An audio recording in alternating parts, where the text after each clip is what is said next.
第99章威胁。望着那缓缓走过来的萧炎，哥拉阴声一笑。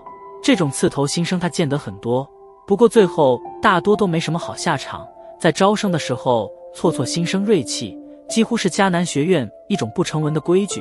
毕竟能够达到录取界限的人，一般都算是天赋不错。这种人平日在自家的那块小地方，应该说是养尊处优，很少受到什么奚落嘲讽。而抱着这种心态进入那几乎是优秀者层出不穷的迦南学院，很容易一言不合就大打出手，最后搞出一些不必要的麻烦。所以在招生之时，让的新生清楚地明白自己的等级，并且将他们那股初生牛犊的锐气磨去，是一件颇为现实的重要问题。而对于这种不成文的规定，就是连迦南学院的一些导师也并未抱反对姿态，因此这种规定